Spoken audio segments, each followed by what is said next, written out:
Мен ойлойм ушу мыйзамдарда бекем кабыл алып, ошол биздин чечимге да чолпон айым киргизип кетсек. Кыргыз тест дегенде биздин мамлекеттик ишканада иштеген жарандарыбыз титиреп туруш керек да. Титиретишибиз керек. Биз муну мыйзамдаштырып беришибиз керек да. Кыргыз тест дегенде биздин чиновниктер, мамлекеттик кызматкерлер титиреп калчылдап туруш керек. Ушу экзаменден өтөмбү, өтө албайм. Ушуга даярданышым керек. Ана бул каяка алып барат? Демек бала кезден тил үйрөнүш керек дейт да. Ата эне уже баласын чиновник кылам, мамлекеттик кызматкер кылам десе, ал тиги бала бакчада баласына уже кыргыз тилин үйрөтүш керек да. Кыргыз мектептерге береби же үйдө кыргызча сүйлөшөбү балдар менен.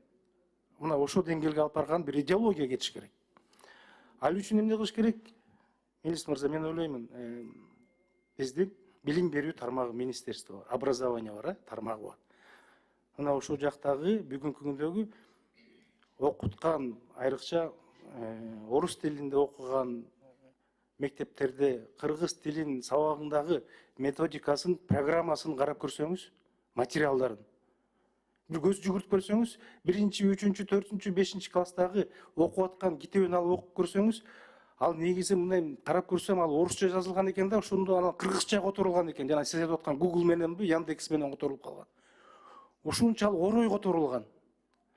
Аны өзүңүз окуп көрсөңүз, өзүңүздүн мындай башыңыз айланып калат. Бала эмес, ата эненин өзүнүн башы жетпей калат ошо баласына кыргызча үйрөтөм деген ошол методика мененчи. Балдарды кыргыз тилге, башка улутту кыргыз тилге окутам, үйрөтөм десең, ал жумушарыш керек.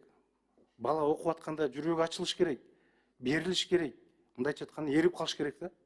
Жок, ошол методиканы карап көрсөңүз, окуп текшерип көрсөңүз, мен ойлойм, ошол деңгээлдеги балага ошол методика, ошол материал, программа мындай дал келбейт да.